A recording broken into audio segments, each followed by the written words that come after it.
Punjabi radio ਜੋ ਐਸੇ ਸੁਣ ਰਹੇ ਸਾਰੇ ਸਰੋਤਿਆਂ ਨੂੰ ਬਲਵਿੰਦਰ ਕੌਰ ਵੱਲੋਂ ਪਿਆਰ ਭਰੀ ਸਤਿ ਸ੍ਰੀ ਅਕਾਲ। ਤੇ ਜੀ ਸਰੋਤਿਓ, ਪ੍ਰੋਗਰਾਮ ਖਬਰ ਤੇ ਨਜ਼ਰ ਵਿੱਚ ਅੱਜ ਹੋਣਗੇ ਸਾਡੇ ਨਾਲ ਬਲਤੇਜ ਬੰਨੋ। ਕੀ ਸੁਰਖੀਆਂ ਕਹਿੰਦੀਆਂ ਨੇ ਜੀ ਅਖਬਾਰਾਂ ਦੀਆਂ, ਉਸ ਤੇ ਕਰਾਂਗੇ ਗੱਲਬਾਤ ਕਰਨ ਤੋਂ ਪਹਿਲਾਂ ਧੰਨਵਾਦ ਕਰਨਾ ਚਾਹੁੰਦੇ ਸਾਡੇ ਸਪਾਂਸਰ ਦਾ, ਜਿਨ੍ਹਾਂ ਨੇ ਇਸ ਪ੍ਰੋਗਰਾਮ ਨੂੰ ਸਪਾਂਸਰ ਕਰਕੇ ਆਪ ਸਭ ਤੱਕ ਪਹੁੰਚਾਇਆ ਜੀ। ਪ੍ਰਿਤਪਾਲ ਸਿੰਘ ਜੀ ਸੈਨੋਜੇ ਤੋਂ, ਬਿਲਾ ਸਿੰਘੜਾ ਜੀ ਸੈਨੋਜੇ ਤੋਂ, ਦਲਵੀਰ ਸਿੰਘ ਲਾਈਵਕ ਤੋਂ, ਮੱਖਣ ਸਿੰਘ ਜੀ ਮਾਨ ਵਿਸਕਾਂਸਨ ਤੋਂ, ਸੁਰਿੰਦਰ ਕੌਰ ਧਾਮੀ ਸੀਰਸ ਤੋਂ, ਸਤਨਾਮ ਸਿੰਘ ਸ਼ੇਰਗਿੱਲ ਤੇ ਪਰਿਵਾਰ, ਸਲਮਾ ਤੋਂ ਸ਼ਾਨਜੀਤ ਸਿੰਘ ਕਲੋਟੀ ਤੇ ਪਰਿਵਾਰ, ਜੋ ਬਸੇੜੀ ਤੋਂ ਗੁਰਦੀਪ ਸਿੰਘ ਬਿਰਦੀ ਕਲੋਬਸ ਤੋਂ, ਖਾਲਸਾ ਇੰਸ਼ੋਰੈਂਸ ਏਜੰਸੀ ਸੈਨੋਜੇ ਤੋਂ, ਸੂਬੇਦਾਰ ਸਰਜੀਤ ਸਿੰਘ ਖੰਗੂੜਾ ਤੇ ਪਰਿਵਾਰ ਸੈਨੋਜੇ। ਬਹੁਤ ਬਹੁਤ ਇਹਨਾਂ ਦੇ ਧੰਨਵਾਦੀਆਂ ਕਿ ਇਹਨਾਂ ਨੇ ਇਸ ਪ੍ਰੋਗਰਾਮ ਨੂੰ ਸਪਾਂਸਰ ਕੀਤਾ, ਆਪ ਤੱਕ ਪਹੁੰਚਾਇਆ ਜੀ।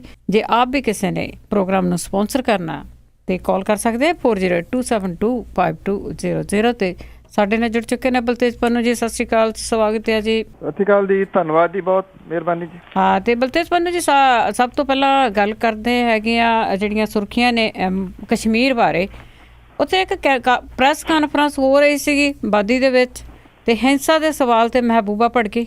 ਬਿਲਕੁਲ ਜੀ, ਮਹਿਬੂਬਾ ਮੁਫਤੀ ਹੋਰੀ ਜਿਹੜੇ ਨੇ ਜੀ, ਉਹਨਾਂ ਦੀ ਪੇਸ਼ੈਂਸ ਤੁਸੀਂ ਕਹਿ ਲਓ ਕਿ ਜਵਾਬ ਦੇਗੀ, ਜਾਂ ਉਹ ਚਫੇਰਿਓਂ ਜਿਹੜਾ ਜੀ ਉਹ ਘਿਰ ਰਹੇ ਨੇ। ਜੋ ਕੁਛ ਜੰਮੂ ਕਸ਼ਮੀਰ ਦੇ ਵਿੱਚ ਚੱਲ ਰਿਹਾ ਉਹਦੇ ਉੱਤੇ ਕੰਟਰੋਲ ਨਹੀਂ ਕਰ ਪਾ ਰਹੇ, ਔਰ ਉਹਨਾਂ ਦੇ ਉੱਤੇ ਕਿੰਤੂ ਪਰੰਤੂ, ਉਹਨਾਂ ਦੇ ਅਹੁਦੇ ਦੇ ਉੱਤੇ ਕਿੰਤੂ ਪਰੰਤੂ ਜਿਹੜੇ ਜੀ ਉਹ ਡੇ ਬਾਈ ਡੇ ਵੱਧ ਰਹੇ ਨੇ। ਦਿੱਲੀ ਆਏ ਸਨ ਰਾਜਨਾਥ ਸਿੰਘ ਹੋਰਾਂ ਨੂੰ ਮਿਲਣ ਦੇ ਵਾਸਤੇ, ਮਾਫ ਕਰਨਾ ਸ੍ਰੀਨਗਰ ਗਏ ਸਨ ਰਾਜਨਾਥ ਸਿੰਘ ਹੋਰੀ। ਉੱਥੇ ਇੱਕ ਸਾਂਝੀ ਪ੍ਰੈਸ ਕਾਨਫਰੰਸ ਜਿਹੜੀ ਜੀ ਉਹ ਕੀਤੀ। ਹਾਲਾਤ ਇਹ ਬਣ ਗਏ ਕਿ ਮਹਿਬੂਬਾ ਮੁਫਤੀ ਹੋਰਾਂ ਨੇ ਪ੍ਰੈਸ ਕਾਨਫਰੰਸ ਛੱਡ ਕੇ ਵਿੱਚੋਂ ਹੀ ਚਲੇ ਗਏ ਤੇ ਰਾਜਨਾਥ ਸਿੰਘ ਹੋਰੀ ਉੱਥੇ ਬੈਠੇ ਰਹੇ। ਮੁੜ ਕੇ ਉਹਨਾਂ ਨੂੰ ਵੀ ਜਿਹੜਾ ਸੀਗਾ ਜੀ ਉਹ ਜਕਦੇ ਤੱਕਦੇ ਦੇ ਜਿਹੜਾ ਸੀਗਾ ਉਹ ਛੱਡ ਕੇ ਪ੍ਰੈਸ ਕਾਨਫਰੰਸ ਜਿਹੜਾ ਉੱਠਣਾ ਪੈ ਗਿਆ। ਹੋਇਆ ਇਹ ਕਿ ਜਿਹੜੇ ਪੱਤਰਕਾਰ ਸੀਗੇ ਜੀ, ਉਹਨਾਂ ਨੇ ਇਹ ਕਿਹਾ ਕਿ ਜਦੋਂ 2010 ਦੇ ਵਿੱਚ ਪ੍ਰਦਰਸ਼ਨ ਹੋਏ ਸੀਗੇ, ਤੁਸੀਂ ਉਹਨਾਂ ਪ੍ਰਦਰਸ਼ਨਾਂ ਦੇ ਹਾਮੀ ਸੀ। ਉਦੋਂ ਤੁਸੀਂ ਉਦੋਂ ਦੀ ਸਰਕਾਰ ਦੇ ਖਿਲਾਫ ਬੋਲ ਰਹੇ ਸੀਗੇ, ਲੋਕਾਂ ਦੇ ਨਾਲ ਖੜੇ ਸੀਗੇ। ਜੇ ਲੋਕ ਹੁਣ ਪ੍ਰਦਰਸ਼ਨ ਜਿਹੜਾ ਜੀ ਉਹ ਕਰ ਰਹੇ ਨੇ ਤੇ ਤੁਸੀਂ ਉਹਨਾਂ ਦੇ ਉੱਤੇ ਪੈਲਟ ਜਿਹੜੀਆਂ ਗਨ ਨੇ ਉਹ ਚਲਾ ਕੇ ਉਹਨਾਂ ਨੂੰ ਮਾਰ ਰਹੇ ਹੋ। ਤੇ ਜਿਹੜੇ ਇਸ ਸਵਾਲ ਨੂੰ ਸੁਣਦਿਆਂ ਹੋਇਆ ਜਿਹੜੇ ਮਹਿਬੂਬਾ ਮੁਫਤੀ ਸੀਗੇ ਜੀ, ਉਹ ਭੜਕ ਪਏ। ਇਹ ਕਿਹਾ ਜੀ ਕਿ 2010 ਦੇ ਵਿੱਚ ਕੋਈ ਕਾਰਨ ਸੀਗੇ ਜਿਹਦੇ ਕਰਕੇ ਮੈਂ ਲੋਕਾਂ ਨਾਲ ਖੜੀ ਹੋਈ ਸੀਗੀ, ਤੇ ਹੁਣ ਜਿਹੜਾ ਜੀ ਕਾਰਨ ਕੋਈ ਨਹੀਂ ਹੈਗਾ ਲੋਕਾਂ ਦੇ ਉੱਥੇ ਐਜੀਟੇਸ਼ਨ ਜਿਹੜੀ ਆ ਜੀ ਉਹ ਕਰਨ ਦਾ। ਸੋ ਇਹ ਦੋ ਗੱਲਾਂ ਜਿਹੜੀਆਂ ਜੀ ਇਹ ਆਪਸ ਦੇ ਵਿੱਚ ਮੇਲ ਨਹੀਂ ਜਿਹੜੀਆਂ ਖਾਂਦੀਆਂ। ਬੇਸ਼ੱਕ ਗੱਲ ਇੱਕੋ ਹੀ ਆ ਕਿ ਸਿਆਸਤ ਹੈ। ਉਦੋਂ ਸਿਆਸਤ ਹੋਰ ਸੀਗੀ, ਹੁਣ ਜਿਹੜੀ ਆ ਜੀ ਉਹ ਸਿਆਸਤ ਹੋਰ ਹੈ। ਜਦੋਂ ਕੁਰਸੀ ਆ ਗਈ ਤੇ ਫਿਰ ਉਹੋ ਹੀ ਜਿਨ੍ਹਾਂ ਲੋਕਾਂ ਨੇ ਕੁਰਸੀ ਦਿੱਤੀ ਉਹਨਾਂ ਦੇ ਉੱਤੇ ਹੀ ਜਿਹੜਾ ਜੀ ਇਹ ਸਖਤ ਕਾਰਵਾਈ ਕਰਨ ਜਿਹੜਾ ਜੀ ਉਹ ਲੱਗ ਗਏ। ਉਂਝ ਵੈਸੇ ਰਾਜਨਾਥ ਸਿੰਘ ਹੋਰਾਂ ਨੇ ਕਿਹਾ ਕਿ ਅਗਲੇ ਕੁਝ ਦਿਨਾਂ ਦੇ ਦੌਰਾਨ ਪੈਲਟ ਗਨ ਜਿਹੜੀਆਂ ਨੇ ਉਹਨਾਂ ਦੀ ਵਰਤੋਂ ਬੰਦ ਕੀਤੀ ਜਿਹੜਾ ਜੀ ਉਹ ਜਾਊਗੀ। ਸੋ ਸਵਾਲਾਂ ਦਾ ਸਵਾਲ ਇਹੀ ਹੈ ਜੀ ਕਿ ਇੰਨੀ ਦੇਰ ਤੱਕ ਵਰਤੀ ਜਿਹੜੀ ਉਹ ਕਿਉਂ ਜਾ ਰਹੀ ਹੈ। ਪਰ ਜਿਸ ਕਿਸਮ ਦੇ ਜਿਹੜੀ ਮਹਿਬੂਬਾ ਮੁਫਤੀ ਨੇ, ਉਹਨਾਂ ਨੇ ਇਮੈਚੁਰ ਜਿਹੜੀ ਆ ਇਹ ਕਾਰਵਾਈ ਜਿਹੜੀ ਉਹ ਕੀਤੀ ਆ, ਉਹਦੇ ਤੋਂ ਲੱਗਦਾ ਜੀ ਕਿ ਸ਼ਾਇਦ ਗੱਦੀ ਜਿਹੜੀ ਆ ਉਹ ਵੱਡੀ ਮਿਲ ਗਈ ਆ, ਇਹਦੇ ਦੇ ਉਹ ਹੱਕਦਾਰ ਨਹੀਂ ਸੀਗੇ। ਬਿਲਕੁਲ ਜੀ, ਜਿਹੜੀ ਕੁਰਸੀ ਆ ਨਾ, ਕੁਰਸੀ ਦਾ ਮੋਹ ਆ, ਉਹ ਬੰਦੇ ਤੋਂ ਕਈ ਦਾ ਕਈ ਕੁਛ ਕਰਵਾ ਦਿੰਦਾ। ਤੇ ਅੱਗੇ ਆਪਾਂ ਗੱਲ ਕੀਤੀ ਸੀਗੀ ਸੁੱਚਾ ਸਿੰਘ ਛੋਟੇਪੁਰ ਹੋਰਾਂ ਦੀ, ਆਮ ਆਦਮੀ ਪਾਰਟੀ ਦੇ ਵਿੱਚ ਚਲੋ ਕਾਫੀ ਕੰਮ ਕੀਤਾ ਹੈ ਉਹਨਾਂ ਨੇ, ਪਰ ਹੁਣ ਜਿਹੜਾ ਇਹ ਸਟਿੰਗ ਆਪਰੇਸ਼ਨ ਹੋਇਆ ਉਹ ਬਾਹਰ ਆਇਆ ਤੇ ਉਸੇ ਦੇ ਉੱਤੇ ਵੱਖ-ਵੱਖ ਪਾਰਟੀਆਂ ਦੇ ਵੱਖ-ਵੱਖ ਬਿਆਨ ਆ। ਉਧਰੋਂ ਅਮਰਿੰਦਰ ਸਿੰਘ ਨੇ ਵੀ ਬਿਆਨ ਦਿੱਤਾ, ਉਧਰੋਂ ਸੁਖਬੀਰ ਬਾਦਲ ਨੇ ਵੀ ਬਿਆਨ ਦਿੱਤਾ ਆ। ਕੀ ਚੱਲ ਰਿਹਾ ਹੈ ਸਾਰੇ ਦੇ ਪਿੱਛੇ? ਇਹ ਐਕਚੁਅਲੀ ਜਿਹੜੇ ਪੰਜਾਬ ਤੋਂ ਆਗੂ ਨੇ ਜੀ, ਉਹਨਾਂ ਨੇ ਜਿਹੜਾ ਸਾਂਝੇ ਰੂਪ ਦੇ ਵਿੱਚ ਇੱਕ ਚਿੱਠੀ ਜਿਹੜੀ ਆ ਉਹ ਹਾਈ ਕਮਾਂਡ ਨੂੰ ਲਿਖੀ ਆ। ਉਹਦੇ ਵਿੱਚ ਇਹਨਾਂ ਜਿਹੜੇ ਪੰਜਾਬ ਦੇ ਸਾਰੇ ਵਿਅਕਤੀ ਨੇ ਜੀ, ਇਹਨਾਂ ਦੇ ਸਾਂਝੇ ਸਾਈਨਾਂ ਦੇ ਥੱਲੇ ਜਿਹੜੀ ਆ ਉਹ ਚਿੱਠੀ ਦੇ ਵਿੱਚ ਇਹ ਕਿਹਾ ਗਿਆ ਜੀ ਕਿ ਇਹ ਜਦੋਂ ਹੁਣ ਸਾਹਮਣੇ ਆ ਗਿਆ ਸਟਿੰਗ ਆਪਰੇਸ਼ਨ, ਤੇ ਪਾਰਟੀ ਕਹਿੰਦੀ ਹੈ ਕਿ ਕਰਪਸ਼ਨ ਵਾਲੇ ਮਾਮਲੇ ਦੇ ਉੱਤੇ ਉਹਦੀ ਜ਼ੀਰੋ ਟੋਲਰੈਂਸ ਹੈ, ਉਹ ਕਿਸੇ ਵੀ ਹਾਲਤ ਦੇ ਵਿੱਚ ਕਰਪਸ਼ਨ ਬਰਦਾਸ਼ਤ ਨਹੀਂ ਕਰਦੀ, ਅਜਿਹਾ ਜਿਹੜਾ ਜੀ ਉਹ ਪ੍ਰਚਾਰਦੇ ਨੇ। ਤੇ ਚਿੱਠੀ ਦੇ ਵਿੱਚ ਇਹ ਗੱਲ ਲਿਖੀ ਗਈ ਹੈ ਕਿ ਜਦੋਂ ਹੁਣ ਸਭ ਕੁਝ ਸਾਹਮਣੇ ਆ ਗਿਆ ਸਣੇ ਸਬੂਤਾਂ ਦੇ, ਤੇ ਫਿਰ ਸੁੱਚਾ ਸਿੰਘ ਛੋਟੇਪੁਰ ਹੋਰੀ ਜਿਹੜੇ ਨੇ ਜੀ, ਉਹਨਾਂ ਨੂੰ ਪਾਰਟੀ ਦੇ ਵਿੱਚੋਂ ਪਾਸੇ ਕਰ ਦੇਣਾ ਚਾਹੀਦਾ ਜੀ। ਪਾਰਟੀ ਚੋਂ ਕੱਢਣ ਦੀ ਮੰਗ ਜਿਹੜੀ ਉਹ ਕੀਤੀ ਗਈ ਹੈ। ਕਨਵੀਨਰਸ਼ਿਪ ਵਾਲੀ ਤੇ ਗੱਲ ਜਿਹੜੀ ਉਹ ਪਾਸੇ ਰਹਿ ਗਈ। ਅੱਜ ਜਿਹੜੀ ਹੈ ਜੀ PAC ਦੀ ਮੀਟਿੰਗ ਦਿੱਲੀ ਦੇ ਵਿੱਚ ਜਿਹੜੀ ਉਹ ਸੱਦੀ ਗਈ ਆ, ਇਹਦੇ ਵਿੱਚ ਜਿਹੜਾ ਜੀ ਸੁੱਚਾ ਸਿੰਘ ਛੋਟੇਪੁਰ ਹੋਰਾਂ ਦੇ ਖਿਲਾਫ ਕੋਈ ਸਖਤ ਫੈਸਲਾ ਜਿਹੜਾ ਜੀ ਉਹ ਆ ਸਕਦਾ। ਜਿਹੜੀ ਇਹ ਚਿੱਠੀ ਲਿਖੀ ਆ ਇਹਦੇ ਵਿੱਚ ਜਿਹੜੀਆਂ ਦੋ ਗੱਲਾਂ ਉਹਨਾਂ ਨੇ ਜਿਹੜੀਆਂ ਕਹਿਣ ਦੀ ਕੋਸ਼ਿਸ਼ ਕੀਤੀ ਆ। ਇੱਕ ਤਾਂ ਇਹ ਕਿਹਾ ਜੀ ਕਿ ਦਿੱਲੀ ਦੀ ਲੀਡਰਸ਼ਿਪ ਨਹੀਂ, ਪੰਜਾਬ ਦੀ ਲੀਡਰਸ਼ਿਪ ਜਿਹੜੀ ਆ ਉਹ ਸੁੱਚਾ ਸਿੰਘ ਛੋਟੇਪੁਰ ਹੋਰਾਂ ਨੂੰ ਜਿਹੜਾ ਉਹ ਛਾਂਗਣ ਦੀ ਹਾਮੀ ਹੈ ਕਿ ਉਹਨਾਂ ਨੂੰ ਜਿਹੜਾ ਜੀ ਪਾਰਟੀ ਦੇ ਵਿੱਚ ਨਹੀਂ ਰਹਿਣਾ ਚਾਹੀਦਾ। ਦੂਸਰੀ ਜਿਹੜੀ ਇਹ ਕਹਿਣ ਦੀ ਕੋਸ਼ਿਸ਼ ਇਹ ਕੀਤੀ ਗਈ ਆ ਕਿ ਪੰਜਾਬ ਦੀ ਬਾਕੀ ਜਿਹੜੀ ਲੀਡਰਸ਼ਿਪ ਹੈ ਉਹ ਛੋਟੇਪੁਰ ਹੋਰਾਂ ਵਾਲੇ ਮਾਮਲੇ ਦੇ ਉੱਤੇ ਇਕਜੁੱਟ ਜਿਹੜੀ ਆ ਜੀ ਉਹ ਹੈਗੀ ਆ। ਇਹ ਚਿੱਠੀ ਦੇ ਉੱਤੇ professor Sadhu Singh, Bhagwant Mann, HS Phoolka, Sukhpal Khaira, Jagtar Singh Sanghera, RR Bhardwaj, Jasbir Singh ਵੀਰ, ਹਰਜੋਤ ਸਿੰਘ ਬੈਂਸ, ਹਿੰਮਤ ਸਿੰਘ ਸ਼ੇਰਗਿੱਲ, ਇਹਨਾਂ ਸਾਰੇ ਆਗੂਆਂ ਦੇ ਇਹਦੇ ਉੱਤੇ ਦਸਖਤ ਜਿਹੜੇ ਆ ਜੀ ਉਹ ਹੈਗੇ ਆ। ਦੂਜੇ ਪਾਸੇ ਇਹ ਵੀ ਹੈ ਜੀ ਕਿ ਕੈਪਟਨ ਅਮਰਿੰਦਰ ਸਿੰਘ ਹੋਰਾਂ ਨੇ ਜਿਹੜਾ ਜੀ ਹੱਥ ਵਧਾਇਆ ਉਹਨਾਂ ਦੇ ਵੱਲ ਕਿ ਜੇ ਸੁੱਚਾ ਸਿੰਘ ਛੋਟੇਪੁਰ ਹੋਰੀ ਜਿਹੜੇ ਨੇ ਜੀ ਉਹਨਾਂ ਨੂੰ ਬਦਨਾਮ ਕੀਤਾ ਜਾ ਰਿਹਾ ਦਿੱਲੀ ਦੇ ਆਗੂਆਂ ਦੇ ਵੱਲੋਂ, ਉਹ ਇਮਾਨਦਾਰ ਵਿਅਕਤੀ ਨੇ। ਇਹ ਗੱਲ ਵੈਸੇ ਕੈਪਟਨ ਅਮਰਿੰਦਰ ਸਿੰਘ ਹੋਰੀ ਸ਼ੁਰੂ ਤੋਂ ਕਹਿੰਦੇ ਰਹੇ ਨੇ ਕਿ ਸੁੱਚਾ ਸਿੰਘ ਛੋਟੇਪੁਰ ਹੋਰੀ ਸਹੀ ਬੰਦੇ ਨੇ ਉਸ ਪਾਰਟੀ 'ਚ, ਬਾਕੀ ਸਾਰੇ ਜਿਹੜਾ ਜੀ ਉਹ ਗਲਤ ਨੇ। ਸੋ ਅੱਜ ਸੁੱਚਾ ਸਿੰਘ ਛੋਟੇਪੁਰ ਹੋਰੀ ਜਿਹੜਾ ਜੀ ਇੱਥੋਂ ਮੁਤਾਬਕ 3 ਵਜੇ ਸ਼ਾਮ ਨੂੰ ਜਿਹੜਾ ਉਹ ਪ੍ਰੈਸ ਕਾਨਫਰੰਸ ਕਰਨਗੇ। ਉਹ ਆਪਣਾ ਪੱਖ ਕੀ ਦੱਸਦੇ ਨੇ ਉਹ ਦੇਖਦੇ ਆ ਜੀ, ਜਾਂ ਉਹ ਕਿਸੇ ਹੋਰ ਪਾਸੇ ਵੱਲ ਨੂੰ ਹੁਣ ਜਾਂਦੇ ਨੇ। ਇਹ ਜਿਹੜੀ ਆ ਜੀ ਇਹਦੇ ਸੰਬੰਧੀ ਉਹ ਖੁਲਾਸਾ ਜਿਹੜਾ ਉਹ ਕਰਨਗੇ। ਹੋ ਸਕਦਾ 3 ਵਜੇ ਤੋਂ ਪਹਿਲਾਂ ਜਿਹੜਾ ਜੀ ਉਹ PAC ਦਾ ਫੈਸਲਾ ਦਿੱਲੀ ਤੋਂ ਆ ਜਾਵੇ। ਉਦੋਂ ਬਾਅਦ ਇਸ ਪ੍ਰੈਸ ਕਾਨਫਰੰਸ ਦਾ ਰੁਖ ਜਿਹੜਾ ਜੀ ਉਹ ਬਦਲ ਸਕਦਾ ਕਿ ਕੀ ਫੈਸਲਾ ਜਿਹੜਾ ਹੋਊਗਾ। ਜੇ ਇਹ PAC ਦੀ ਮੀਟਿੰਗ ਬਾਅਦ ਦੇ ਵਿੱਚ ਹੁੰਦੀ ਆ ਤੇ ਸੁੱਚਾ ਸਿੰਘ ਛੋਟੇਪੁਰ ਹੋਰੀ ਪਹਿਲਾਂ ਕੁਝ ਜਿਹੜਾ ਜੀ ਉਹ ਪਾਰਟੀ ਦੇ ਵਾਸਤੇ ਬੋਲ ਦਿੰਦੇ ਨੇ ਤੇ ਸ਼ਾਇਦ ਪਾਰਟੀ ਨੂੰ ਉਹਨਾਂ ਨੂੰ ਕੱਢਣਾ ਹੋਰ ਸੌਖਾ ਹੋ ਜਾਊਗਾ ਜੀ। ਅੱਜ ਹੀ ਦੇਖਦੇ ਆਉਣ ਵਾਲੇ ਟਾਈਮ ਦੇ ਵਿੱਚ ਵੈਸੇ ਹਰ ਇੱਕ ਪਾਰਟੀ ਦੇ ਵਿੱਚ ਜਿਹੜੀ ਆ ਹਫੜਾ ਦਫੜੀ ਆ ਉਹ ਮਚੀ ਪਈ ਆ, ਪਰ ਇਹਨਾਂ ਦੀ ਲੜਾਈ ਲੋਕ ਬੜੇ ਸਵਾਦ ਦੇ ਨਾਲ ਜਿਹੜਾ ਉਹ ਸੁਣਦੇ ਆ। ਅੱਗੇ ਆਪਾਂ ਬੇਅਦਬੀ ਮਾਮਲੇ ਦੀ ਗੱਲ ਕਰੀਏ, ਉਸ ਦੇ ਵਿੱਚ ਜਸਟਿਸ ਜੋਰਾ ਸਿੰਘ ਕਮਿਸ਼ਨ ਦੀ ਜਿਹੜੀ ਰਿਪੋਰਟ ਸੀਗੀ ਉਹ ਠੰਡੇ ਬਸਤੇ 'ਚ ਜਿੱਦਾਂ ਉਮੀਦ ਹੀ ਸੀਗੀ ਜੀ ਤਕਰੀਬਨ। ਔਰ ਗੁਰੂ ਗ੍ਰੰਥ ਸਾਹਿਬ ਦੀ ਬੇਅਦਬੀ, ਬਾਈਬਲ ਕਲਾਮ ਦੇ ਵਿੱਚ 2 ਸਿੱਖ ਨੌਜਵਾਨਾਂ ਦੀ ਹੱਤਿਆ, ਇਸ ਦੇ ਵਾਸਤੇ ਪੰਜਾਬ ਤੇ ਹਰਿਆਣਾ ਹਾਈ ਕੋਰਟ ਦੇ ਸਾਬਕਾ ਜੱਜ ਜਸਟਿਸ ਜੋਰਾ ਸਿੰਘ ਦਾ ਜਿਹੜਾ ਕਮਿਸ਼ਨ ਸੀਗਾ ਜੀ ਉਹਦੀ ਰਿਪੋਰਟ ਜਿਹੜੀ ਬਣਾਈ ਸੀ ਉਹਨਾਂ ਨੇ ਉਹ ਠੰਡੇ ਬਸਤੇ ਦੇ ਵਿੱਚ ਜਿਹੜੀ ਆ ਜੀ ਉਹ ਸੁੱਟ ਦਿੱਤੀ ਗਈ ਆ। ਮੁੱਖ ਮੰਤਰੀ ਦੇ ਵੱਲੋਂ ਰਿਪੋਰਟ ਦੇ ਉੱਤੇ ਅਮਲ ਦੇ ਦਿੱਤੇ ਬਿਆਨ ਦੇ ਬਾਵਜੂਦ 2 ਮਹੀਨੇ ਬਾਅਦ ਕੋਈ ਵੀ ਕਾਰਵਾਈ ਜਿਹੜੀ ਆ ਜੀ ਇਹਦੇ ਉੱਤੇ ਨਹੀਂ ਕੀਤੀ ਗਈ। ਸਰਕਾਰ ਨੇ ਲੋਕਾਂ ਦਾ ਰੋਹ ਜਿਹੜਾ ਸੀਗਾ ਉਹ ਠੰਡਾ ਕਰਨ ਦੇ ਵਾਸਤੇ ਗੁਰੂ ਗ੍ਰੰਥ ਸਾਹਿਬ ਦੀ ਬੇਅਦਬੀ ਕਰਨ ਵਾਲੇ ਨੂੰ ਉਮਰ ਕੈਦ ਤੱਕ ਦੀ ਸਖਤ ਸਜ਼ਾ ਦੇਣ ਦਾ ਕਾਨੂੰਨ ਤਾਂ ਬਣਾਤਾ, ਪਰ ਸਜ਼ਾ ਤਾਂ ਮਿਲੂਗੀ ਜੀ ਜੇ ਜਿਹੜੇ ਮੁਲਜ਼ਮ ਨੇ ਉਹਨਾਂ ਦੀ ਨਿਸ਼ਾਨਦੇਹੀ ਤੇ ਉਹਨਾਂ ਦੀ ਗ੍ਰਿਫਤਾਰੀ ਜਿਹੜੀ ਉਹ ਹੋਵੇ। ਬਰਗਾੜੀ ਦੇ ਵਿੱਚ ਗੁਰੂ ਗ੍ਰੰਥ ਸਾਹਿਬ ਦੀ ਬੇਅਦਬੀ ਤੋਂ ਬਾਅਦ ਫਰੀਦਕੋਟ ਜ਼ਿਲ੍ਹੇ ਦੇ ਪਿੰਡ ਬਾਈਬਲ ਕਲਾਂ ਦੇ ਵਿੱਚ ਜਿਹੜੀ ਰੋਸ ਪ੍ਰਗਟ ਕਰ ਰਹੀ ਸੰਗਤ ਸੀ ਉਹਦੇ ਉੱਤੇ 14 ਅਕਤੂਬਰ 2015 ਨੂੰ ਪੁਲਿਸ ਨੇ ਗੋਲੀ ਚਲਾਤੀ ਸੀ ਔਰ ਇਸ ਗੋਲੀ ਦੇ ਵਿੱਚ 2 ਸਿੱਖ ਨੌਜਵਾਨਾਂ ਦੀ ਹੱਤਿਆ ਹੋ ਗਈ ਸੀਗੀ। ਔਰ ਪੂਰਾ ਸੂਬਾ ਜਿਹੜਾ ਸੀਗਾ ਜੀ ਉਹ ਜਾਮ ਹੋ ਕੇ ਠੱਪ ਹੋ ਕੇ ਜਿਹੜਾ ਜੀ ਉਹ ਰਹਿ ਗਿਆ ਸੀਗਾ। ਰੋਹ ਨੂੰ ਸ਼ਾਂਤ ਕਰਨ ਦੇ ਵਾਸਤੇ ਸਰਕਾਰ ਨੇ ਉਦੋਂ ਜਿਹੜਾ ਸੀ ਇੱਕ SSP ਚਰਨਜੀਤ ਕੁਮਾਰ ਨੂੰ ਮੁਅੱਤਲ ਕਰ ਦਿੱਤਾ ਸੀਗਾ। ਮੁੱਖ ਮੰਤਰੀ ਨੇ 15 ਅਕਤੂਬਰ ਨੂੰ ਹਾਈ ਕੋਰਟ ਦੇ ਸਾਬਕਾ ਜੱਜ ਜਿਹੜੇ ਸੀਗੇ ਜਸਟਿਸ ਜੋਰਾ ਸਿੰਘ ਹੋਰੀ ਉਹਨਾਂ ਨੂੰ 3 ਮਹੀਨਿਆਂ ਦੇ ਵਿੱਚ ਰਿਪੋਰਟ ਦੇਣੀ ਸੀ। ਬਾਅਦ ਦੇ ਵਿੱਚ ਇਹ ਸਮਾਂ ਜਿਹੜਾ ਸੀਗਾ ਜੀ ਉਹ ਵੱਧਦਾ ਗਿਆ। ਇਹ ਸਮਝਿਆ ਜਾ ਰਿਹਾ ਜੀ ਕਿ ਸ਼ਾਇਦ ਜਸਟਿਸ ਜੋਰਾ ਸਿੰਘ ਹੋਰਾਂ ਨੇ ਇਹਦੇ ਵਿੱਚ ਜਿਹੜੇ ਪੁਲਿਸ ਵਾਲੇ ਨੇ ਉਹਨਾਂ ਨੂੰ ਆਈਡੈਂਟੀਫਾਈ ਕੀਤਾ ਜਾਂ ਉਹਨਾਂ ਨੂੰ ਸਖਤ ਸਜ਼ਾ ਜਿਹੜੀ ਹੈ ਜੀ ਉਹ ਦੇਣ ਦੀ ਮੰਗ ਕੀਤੀ ਹੈ, ਜਿਹਦੇ ਕਰਕੇ ਜਿਹੜੀ ਪੰਜਾਬ ਸਰਕਾਰ ਹੈ ਜੀ ਉਹਨੇ ਇਸ ਰਿਪੋਰਟ ਨੂੰ ਪਾਤਾ ਜੀ ਠੰਡੇ ਬਸਤੇ ਦੇ ਵਿੱਚ ਕਿ ਕਿਸੇ ਕਿਸਮ ਦਾ ਕੁਝ ਵੀ ਜਿਹੜਾ ਜੀ ਉਹ ਐਕਸ਼ਨ ਇਹਦੇ ਉੱਤੇ ਕਰਨਾ ਨਹੀਂ ਚਾਹੁੰਦੀ। ਬਿਲਕੁਲ, ਜੇ ਕੋਈ ਹੋਰ ਹੁੰਦੀ ਤਾਂ ਬੜੀ ਜਲਦੀ ਐਕਸ਼ਨ ਜਿਹੜੇ ਹੋ ਜਾਣੇ ਸੀ। ਅੱਗੇ ਗੱਲ ਆਪਾਂ ਕਰਦੇ ਹਾਂ ਪੰਜਾਬ ਦੀਆਂ ਚੋਣਾਂ। ਕਹਿੰਦੇ ਪੰਜਾਬ ਦੀਆਂ ਚੋਣਾਂ ਦੇ ਵਿੱਚ ਬਹੁਤ ਵੱਡੀ ਗਿਣਤੀ ਵਿੱਚ ਕੇਂਦਰੀ ਬਲ ਤਾਇਨਾਤ ਹੋਣਗੇ।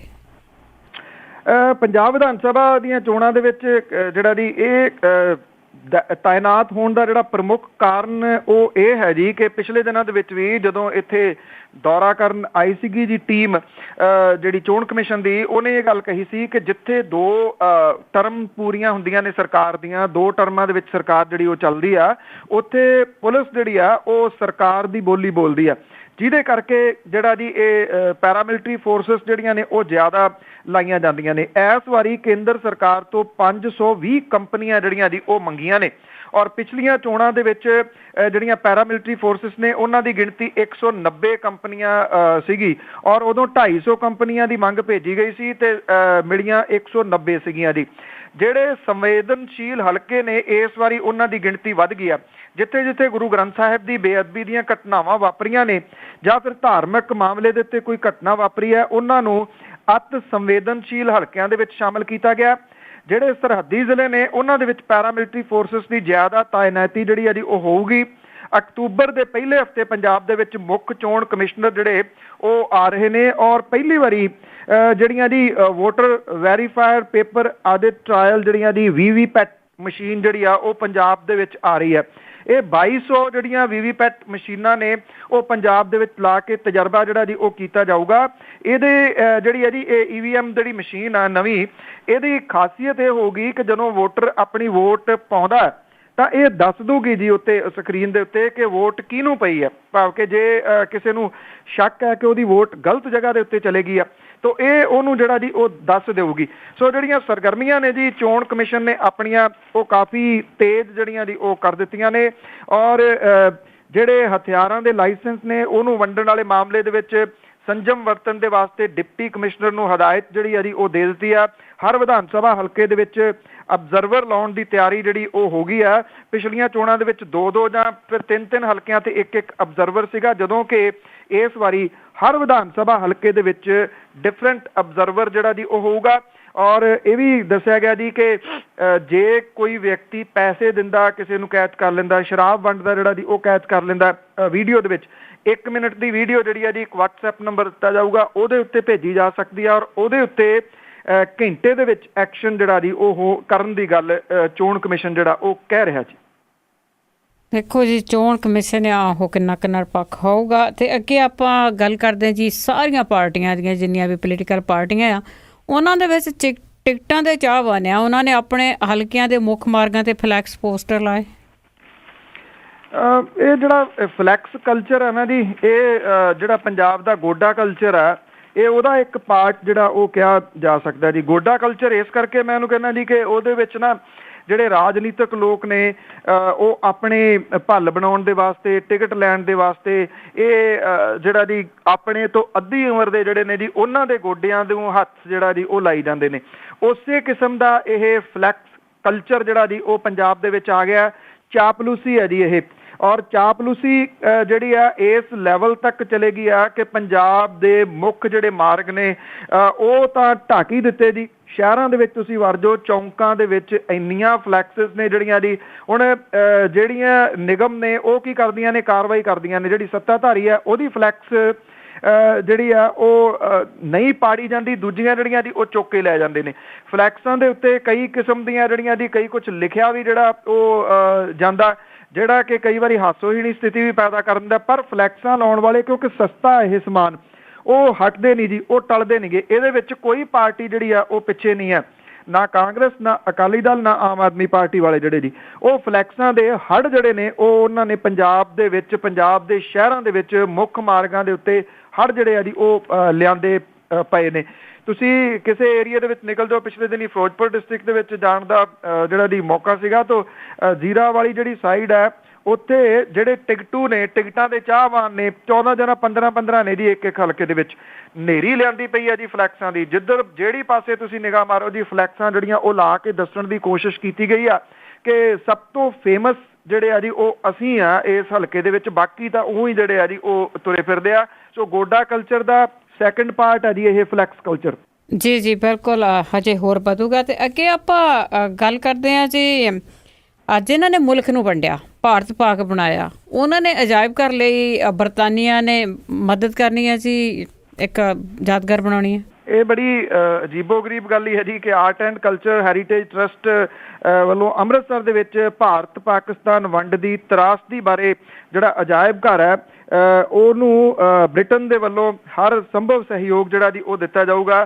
ਟਰਸਟ ਦੇ ਆਗੂ ਜਿਹੜੇ ਨੇ ਕਿਸ਼ਵਰ ਦੇਸਾਈ, ਉਹਨਾਂ ਨੇ ਦੱਸਿਆ ਜੀ ਕਿ ਵਧੀਕ ਸੋਲਿਸਿਟਰ ਜਨਰਲ ਆਫ ਇੰਡੀਆ ਜਿਹੜੇ ਨੇ ਉਹਨਾਂ ਨੇ ਬ੍ਰਿਟਨ ਦੇ ਵਫਦ ਦੇ ਨਾਲ ਟਾਊਨ ਹਾਲ ਦਾ ਜਿਹੜਾ ਜੀ ਉਹ ਦੌਰਾ ਕੀਤਾ ਔਰ ਬ੍ਰਿਟਨ ਤੋਂ ਆਏ ਜਿਹੜੇ ਮੈਂਬਰ ਸੀਗੇ ਡੇਵਿਡ ਹੈਂਸਨ, ਬਾਬ ਬਲੈਕਮੈਨ, ਬਰੋਨੇਸ ਬਾਰਕਰ ਜਿਹੜੇ ਉਹ ਇਹਦੇ ਵਿੱਚ ਸ਼ਾਮਲ ਹੋਏ। ਟਰਸਟ ਦੇ ਦੋਵਾਂ ਮੈਂਬਰਾਂ ਨੇ ਇਹ ਕਿਹਾ ਜੀ ਕਿ ਬ੍ਰਿਟਨ ਤੋਂ ਮਦਦ ਮਿਲਣ ਦੇ ਨਾਲ ਆਜ਼ਾਦੀ ਸੰਘਰਸ਼ ਤੇ ਦੇਸ਼ ਦੀ ਵੰਡ ਸੰਬੰਧੀ ਕਈ ਦਸਤਾਵੇਜ਼ ਜਿਹੜੇ ਆ ਜੀ ਉਹ ਮਿਲਣ ਦੀ ਉਮੀਦ ਜਾਗੀ ਹੈ, ਜਿਹੜੇ ਕਿ ਇਸ ਅਜਾਇਬ ਘਰ ਦਾ ਸ਼ਿੰਗਾਰ ਬਣਨਗੇ। ਅਜਾਇਬ ਘਰ ਦੇ ਉੱਤੇ 12 ਕਰੋੜ ਰੁਪਏ ਟਰਸਟ ਦੇ ਵੱਲੋਂ ਜਿਹੜਾ ਜੀ ਉਹ ਖਰਚਿਆ ਜਾਊਗਾ ਔਰ ਟਾਊਨ ਹਾਲ ਇਮਾਰਤ ਦੇ ਵਿੱਚ ਇਸ ਅਜਾਇਬ ਘਰ ਦਾ ਦਫ਼ਤਰ ਜਿਹੜਾ ਜੀ ਉਹ ਖੋਲ੍ਹਿਆ ਜਾਊਗਾ, ਜਿੱਥੇ ਕਿ ਵੰਡ ਤੋਂ ਪ੍ਰਭਾਵਿਤ ਹੋਏ ਲੋਕ ਆਪਣੀਆਂ ਯਾਦਾਂ ਨਾਲ ਸੰਬੰਧਿਤ ਸਮਾਨ ਜਿਹੜਾ ਜੀ ਉਹ ਇਸ ਅਜਾਇਬ ਘਰ ਨੂੰ ਦੇ ਸਕਣਗੇ। ਵੈਸੇ ਦੇਖਿਆ ਜਾਵੇ ਤਾਂ ਇਹਦਾ ਇੱਕ ਦੂਜਾ ਪੱਖ ਜਿਹੜਾ ਜੀ ਉਹ ਇਹ ਵੀ ਆ ਕਿ ਸਾਡੀਆਂ ਜਿਹੜੀਆਂ ਸਰਕਾਰਾਂ ਨੇ ਉਹ ਆਜ਼ਾਦੀ ਦੇ ਜਿਹਨੂੰ ਆਜ਼ਾਦੀ ਉਹ ਕਹਿੰਦੇ ਨੇ, ਉਹਦੇ ਇੰਨੇ ਸਾਲ ਬੀਤ ਜਾਣ ਤੋਂ ਬਾਅਦ ਵੀ ਜੋ ਕਤਲੇਆਮ ਇੱਥੇ ਪੰਜਾਬੀਆਂ ਦਾ ਹੋਇਆ ਸੀਗਾ ਜੀ, ਉਹਨਾਂ ਦੀ ਯਾਦਗਾਰ ਨਹੀਂ ਬਣਾ ਸਕੇ ਔਰ ਯਾਦਗਾਰਾਂ ਦੇ ਉੱਤੇ 1500 ਕਰੋੜ ਰੁਪਈਆ ਪਿਛਲੇ ਦਿਨਾਂ ਦੇ ਵਿੱਚ ਜਿਹੜੀਆਂ ਜੀ ਉਹ ਧਾਰਮਿਕ ਯਾਦਗਾਰਾਂ ਦੇ ਉੱਤੇ ਖਰਚਣ ਦਾ ਦਾਅਵਾ ਕਰਦੀ ਹੈ ਜੀ ਪੰਜਾਬ ਦੀ ਸਰਕਾਰ। ਪਰ ਭਾਰਤ ਪਾਕ ਵੰਡ ਦੇ ਜਿਹਨਾਂ ਲੋਕਾਂ ਦੇ ਪਿੰਡਿਆਂ ਦੇ ਉੱਤੇ ਜ਼ਖਮ ਲੱਗੇ ਉਹ ਅਜੇ ਵੀ ਅੱਲੇ ਨੇ ਜੀ, ਉਹਨਾਂ ਨੂੰ ਉਹ ਭੁੱਲਦਾ ਨਹੀਂ। ਅਜੇ ਵੀ ਜਿਹੜੇ ਬਜ਼ੁਰਗ ਜਿਉਂਦੇ ਨੇ, ਕਿਤੇ ਉਹਨਾਂ ਤੋਂ ਇਹ ਤੁਸੀਂ ਕਹਾਣੀ ਸੁਣੋ ਤਾਂ ਉਹ ਜਿਹੜਾ ਜੀ ਆਪਣੇ ਆਪ ਉਹਨਾਂ ਦੀਆਂ ਅੱਖਾਂ 'ਚੋਂ ਅਥਰੂ ਜਿਹੜੇ ਉਹ ਵਹਿਣ ਲੱਗ ਜਾਂਦੇ ਨੇ। ਪਰ ਸਰਕਾਰਾਂ ਨੇ ਇਹ ਯਾਦਗਾਰ ਜਿਹੜੀ ਹੈ ਜੀ ਉਹ ਕਦੇ ਵੀ ਨਹੀਂ ਬਣਾਈ ਕਿ ਇਹਨੂੰ ਕਿਸੇ ਤਰੀਕੇ ਦੇ ਨਾਲ ਸੰਭਾਲਿਆ ਜਾ ਸਕੇ। ਤੋ ਇਹ ਜਿਹੜੀ ਹੈ ਜੀ ਬਣਨ ਜਾ ਰਿਹਾ, ਆਈ ਥਿੰਕ ਕੋਸ਼ਿਸ਼ ਤਾਂ ਬਹੁਤ ਵਧੀਆ ਹੈ ਇਹ, ਪਰ ਜਿਹੜਾ ਨਿੱਜੀ ਤੌਰ ਦੇ ਉੱਤੇ ਕਿੱਡਾ ਕਿਤੇ ਉਸਾਰਿਆ ਜਾ ਸਕਦਾ ਜੀ। ਸਰਕਾਰ ਨੂੰ ਜਿੱਥੋਂ ਵੋਟਾਂ ਦੀ ਆਸ ਹੈ ਜੀ ਉੱਥੋਂ ਉਹਨਾਂ ਨੇ ਬਥੇਰਾ ਕੁਝ ਜਿਹੜਾ ਜੀ ਕਰ ਲਿਆ ਜਾਂ ਉਹਨਾਂ ਦੀਆਂ ਯਾਦਗਾਰਾਂ ਬਣਾ ਦਿੱਤੀਆਂ, ਪਰ ਇਹ ਯਾਦਗਾਰ ਜਿਹੜੀ ਹੈ ਜੀ ਉਹ ਭੁੱਲੀ ਰਹੀ।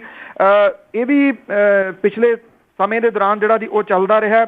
ਕੁਝ ਲੋਕ ਹੈਗੇ ਨੇ ਜਿਹੜੇ ਹਰ ਸਾਲ ਮੋਮਬੱਤੀਆਂ ਜਿਹੜੀਆਂ ਜੀ ਉਹ ਸਰਹੱਦ ਦੇ ਉੱਤੇ ਬਾਲਣ ਜਾਂਦੇ ਨੇ।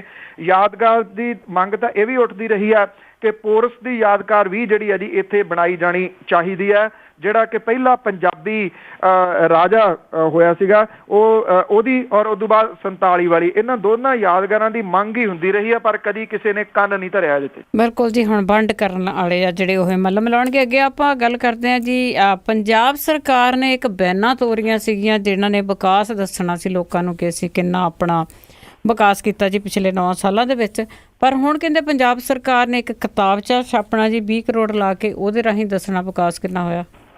ਉਹ ਵੈਨਾਂ ਦਾ ਤਾਂ ਪਤਾ ਨਹੀਂ ਲੱਗਿਆ ਜੀ, ਉਹ ਕਿੱਧਰ ਨੂੰ ਗਈਆਂ, ਕੀ ਉਹਨਾਂ ਦਾ ਜਿਹੜਾ ਜੀ ਉਹ ਬਣਿਆ। ਬੜੀਆਂ ਸਾਰੀਆਂ ਹਾਲਾਂਕਿ ਸਟੋਰੀਜ਼ ਜਿਹੜੀਆਂ ਨੇ ਜੀ ਉਹਨਾਂ ਸੰਬੰਧੀ ਸਾਹਮਣੇ ਆਉਂਦੀਆਂ ਰਹੀਆਂ ਕਿ ਉਹਨਾਂ ਨੂੰ ਵੇਖਣ ਦੇ ਵਾਸਤੇ ਲੋਕ ਨਹੀਂ ਗਏ ਜਾਂ ਵੱਖੋ ਵੱਖਰੇ ਥਾਂ ਦੇ ਉੱਤੇ ਲੋਕ ਫਿਲਮ ਦੇਖਦੇ ਸੀ, ਜਦੋਂ ਐਡ ਚੱਲਦੀ ਸੀ ਉੱਠ ਕੇ ਚਲੇ ਜਾਂਦੇ ਸੀ। ਤੋ ਹੁਣ ਜਿਹੜੀ ਸਰਕਾਰ ਹੈ ਜੀ ਉਹਨੂੰ ਲੱਗਦਾ ਹੈ ਕਿ ਵਿਕਾਸ ਅਜੇ ਵੀ ਦਿਸਿਆ ਨਹੀਂ, ਤੇ ਫਿਰ ਉਹ ਵਿਕਾਸ ਵਿਖਾਉਣ ਦੇ ਵਾਸਤੇ ਹੁਣ ਉਹਨਾਂ ਨੇ 25 ਲੱਖ ਕਿਤਾਬਚੇ ਜਿਹੜੇ ਆ ਜੀ ਉਹ ਛਪਵਾ ਕੇ ਵੰਡਣੇ ਨੇ, ਤਾਂ ਕਿ ਲੋਕਾਂ ਨੂੰ ਵਿਕਾਸ ਦਿਖਾਇਆ ਜਾ ਸਕੇ ਕਿ ਇੱਥੇ ਜਿਹੜਾ ਜੀ ਉਹ ਵਿਕਾਸ ਹੋਇਆ। ਵਿੱਤ ਵਿਭਾਗ ਨੇ ਛਪਾਈ ਤੇ ਲਿਖਣ ਸਮੱਗਰੀ ਜਿਹੜਾ ਜੀ ਇਹਦੇ ਵਾਸਤੇ 20 ਕਰੋੜ ਰੁਪਈਆ ਜਾਰੀ ਕਰ ਦਿੱਤਾ ਜੀ। ਇਹ ਕੰਮ ਸੂਚਨਾ ਤੇ ਲੋਕ ਸੰਪਰਕ ਮਹਿਕਮੇ ਦਾ, ਪਰ ਇਹ ਬਜਟ ਛਪਾਈ ਤੇ ਲਿਖਣ ਸਮੱਗਰੀ ਮਹਿਕਮੇ ਨੂੰ ਜਾਰੀ ਕੀਤਾ ਗਿਆ ਜੀ। ਲੋਕ ਸੰਪਰਕ ਵਿਭਾਗ ਦਾ ਵੱਖਰਾ 100 ਕਰੋੜ ਰੁਪਈਏ ਦਾ ਬਜਟ ਹਰ ਤਰ੍ਹਾਂ ਦੀ ਮਸ਼ਹੂਰੀ ਦੇ ਵਾਸਤੇ ਰੱਖਿਆ ਹੋਇਆ। ਇਹ ਰੰਗਦਾਰ ਕਿਤਾਬਚਾ ਜਿਹੜਾ ਜੀ 100 ਪੰਨਿਆਂ ਦਾ ਹੋਊਗਾ, ਜਿਹਦਾ ਹਰ ਪੰਨਾ ਗੱਠਜੋੜ ਸਰਕਾਰ ਦੇ 9 ਸਾਲਾਂ ਦੇ ਵਿਕਾਸ ਦੀ ਹਨੇਰੀ ਜਿਹੜੀ ਆ ਜੀ ਉਹ ਦਿਖਾਊਗਾ। ਇਹ ਬੁਕਲੈਟ ਜਿਹੜੀ ਆ ਤਸਵੀਰਾਂ ਦੇ ਨਾਲ ਭਰੀ ਹੋਊਗੀ।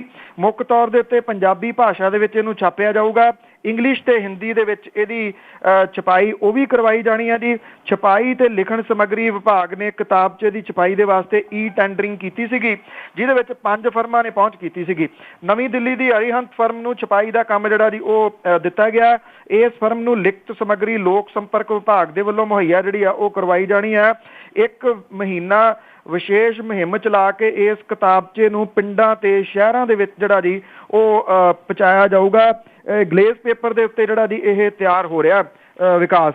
ਪੰਜਾਬ ਦੇ ਪਿੰਡਾਂ ਦੀਆਂ ਟੁੱਟੀਆਂ ਸੜਕਾਂ, ਥਾਂ ਦੇ ਉੱਤੇ ਖੜੇ ਪਾਣੀ ਜਿਹੜਾ ਜੀ ਉਹਨਾਂ ਦੇ ਵਿੱਚ ਔਰ ਸੱਥਾਂ ਦੇ ਵਿੱਚ ਜਿਹੜਾ ਜੀ ਬੁਰੇ ਹਾਲੀ ਬਹਿ ਕੇ ਲੋਕ ਗਲੇਸ ਪੇਪਰ ਦੇ ਉੱਤੇ ਰੰਗਦਾਰ ਫੋਟੋਆਂ ਜਿਹੜੀਆਂ ਜੀ ਉਹ ਵੇਖ ਕੇ ਇਹ ਤਸੱਲੀ ਕਰਨਗੇ ਕਿ ਚਲੋ ਕਿਤਾਬਾਂ 'ਚ ਹੀ ਸਹੀ ਵਿਕਾਸ ਤਾਂ ਹੋਇਆ ਜੀ। ਬਿਲਕੁਲ ਜੀ, ਵਿਕਾਸ ਤੇ ਠਾਠਾ ਮਾਰਦਾ ਹੈ। ਵਿਕਾਸ ਹੋਇਆ ਜੀ ਸਿਰਫ ਇੱਕ ਬਠਿੰਡੇ ਵੱਲ ਤੇ ਲੱਭੀ ਹਲਕੇ ਵੱਲ।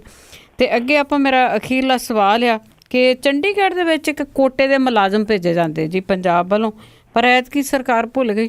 ਦੇਖੋ, ਪਿਛਲੇ ਦਿਨਾਂ ਤੋਂ ਜਿਹੜੀ ਗੱਲ ਚੱਲ ਰਹੀ ਹੈ ਪੰਜਾਬ ਦੇ ਉੱਤੇ, ਜਿਹੜੇ ਸ਼ੇਰ ਸਿੰਘ ਘੁਬਾਇਆ ਹੋਰਾਂ ਨੇ ਇਹ ਲੋਕ ਸਭਾ ਦੇ ਵਿੱਚ ਲਿਖਤੀ ਰੂਪ ਦੇ ਵਿੱਚ ਜਿਹੜਾ ਜੀ ਇਹ ਸਵਾਲ ਕੀਤਾ ਸੀਗਾ ਕਿ ਚੰਡੀਗੜ੍ਹ ਦੂਰ ਬੜਾ ਪੈਂਦਾ, ਕੋਈ ਰਾਜਧਾਨੀ ਜਿਹੜੀ ਹੈ ਜੀ ਉਹ ਅੱਧ 'ਚ ਹੋਣੀ ਚਾਹੀਦੀ ਆ।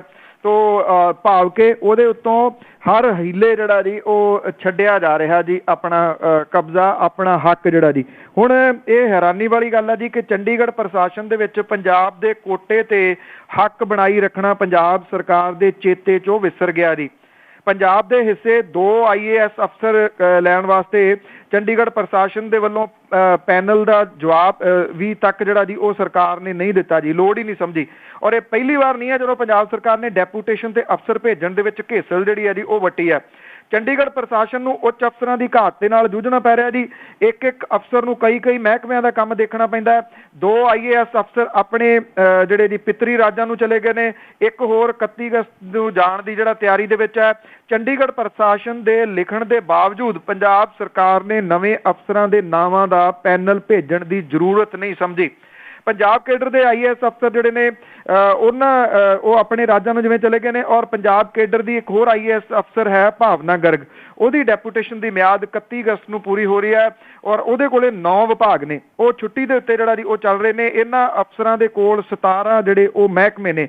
ਪੰਜਾਬ ਸਰਕਾਰ ਦਾ ਸ਼ਾਇਦ ਜਿਹੜਾ ਜੀ ਤਰਕ ਇਹ ਹੈ ਕਿ ਉਹਨਾਂ ਕੋਲੇ ਪਹਿਲਾਂ ਪੂਰੇ ਅਫਸਰ ਨਹੀਂ ਹੈਗੇ, ਫਿਰ ਉਹ ਚੰਡੀਗੜ੍ਹ ਨੂੰ ਕਿੱਥੋਂ ਜਿਹੜਾ ਜੀ ਉਹ ਅਫਸਰ ਦੇਣ। ਉੱਥੇ ਜੇ ਹੁਣ ਪੂਰੇ ਤਾਂ ਕਰਨੇ ਆ ਅਫਸਰ ਜੀ, ਜੇ ਉਹ ਹਰਿਆਣੇ ਨੂੰ ਬਾਕੀ ਵਾਧੂ ਦੇ ਵਾਸਤੇ ਜਿਹੜਾ ਜੀ ਉਹ ਲਿਖਣਗੇ, ਉਧਰੋਂ ਜਿਹੜੇ ਅਫਸਰ ਆ ਜਾਂਦੇ ਆ ਫਿਰ। ਕਿਉਂਕਿ ਤੁਹਾਨੂੰ ਯਾਦ ਹੋਣਾ ਕਿ ਪਹਿਲਾਂ ਇਹ ਵੀ ਗੱਲ ਚੱਲੀ ਸੀ ਕਿ ਡਰਾਈਵਰ ਕੰਡਕਟਰ ਤੱਕ ਜਿਹੜੇ ਨੇ ਉਹ ਵੀ ਕੋਟਾ ਚੱਲਦਾ ਜੀ ਸਾਰਾ, ਕਿ ਕਿੰਨੇ ਪੰਜਾਬ ਚੋਂ ਨੇ ਕਿੰਨੇ ਹਰਿਆਣੇ ਚੋਂ ਨੇ। ਉਹ ਤਕਰੀਬਨ ਮੰਨਫੀ ਹੋ ਗਏ ਆ ਜੀ ਪੰਜਾਬ ਦੇ। ਪੁਲਿਸ ਦੇ ਵਿੱਚ ਵੀ ਜਿਹੜਾ ਜੀ ਨਫਰੀ ਡੇ ਬਾਈ ਡੇ ਘਟ ਰਹੀ ਆ।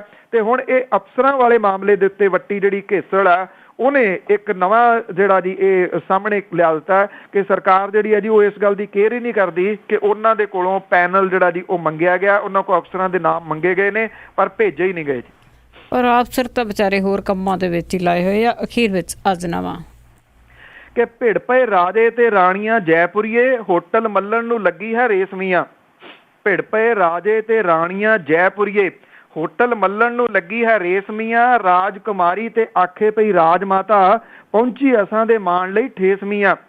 ਆਖਣ ਦੋਸ਼ ਜ਼ਮੀਨ ਦੇ ਕਬਜ਼ਿਆਂ ਦਾ, ਪਿਆ ਅਸਾਂ ਉੱਪਰ ਝੂਠਾ ਕੇਸ ਮੀਆਂ। ਮੁੱਖ ਮੰਤਰੀ ਤਾਈਓ ਨਹੀਂ ਫੋਨ ਸੁਣਦੀ, ਕਰਦੀ ਨਹੀਂ ਉਹ ਹਾਲਾਤ ਵੀ ਫੇਸ ਮੀਆਂ। ਦੋਵੇਂ ਟੱਬਰ ਹਨ ਰਾਜਿਆਂ ਰਾਣਿਆਂ ਦੇ, ਸਿਆਸੀ ਸਾਂਝ ਹੈ ਭਾਜਪਾ ਨਾਲ ਮੀਆਂ। ਦੋਵੇਂ ਟੱਬਰ ਹਨ ਰਾਜਿਆਂ ਰਾਣਿਆਂ ਦੇ, ਸਿਆਸੀ ਸਾਂਝ ਹੈ ਭਾਜਪਾ ਨਾਲ ਮੀਆਂ। ਭੁੱਖ ਨੀਤ ਦੀ ਅਜੇ ਨਹੀਂ ਟਿਕਣ ਦਿੰਦੀ, ਘੱਟ ਕਿਸੇ ਵੀ ਕੋਲ ਨਹੀਂ ਮਾਲ ਮੀਆਂ। ਥੈਂਕ ਯੂ ਜੀ, ਬਹੁਤ ਬਹੁਤ ਧੰਨਵਾਦ। ਮਿਹਰਬਾਨੀ ਜੀ, ਧੰਨਵਾਦ ਜੀ, ਸਤਿ ਸ਼੍ਰੀ ਅਕਾਲ। ਸਤਿ ਸ਼੍ਰੀ ਅਕਾਲ ਜੀ। ਸਰੋਤੇ ਸਨ ਬਲਤੇਜ ਪੰਨੂ ਜੋ ਸਾਡੇ ਨਾਲ ਜੁੜਦੇ ਨੇ, ਜੋ ਅਖਬਾਰਾਂ ਦੀਆਂ ਸੁਰਖੀਆਂ ਹੁੰਦੀਆਂ ਉਸ ਦੀ ਆਪਾਂ ਕਰਦੇ ਅੱਜ ਗੱਲਬਾਤ। ਹੁਣ ਬਲਵਿੰਦਰ ਕੌਰ ਵੱਲੋਂ ਵੀ ਅਗਲੇ ਬੁਲਟਨ ਤੱਕ ਆਪ ਸਭ ਨੂੰ ਇਹ ਪਿਆਰ ਭਰੀ ਸਤਿ ਸ਼੍ਰੀ ਅਕਾਲ।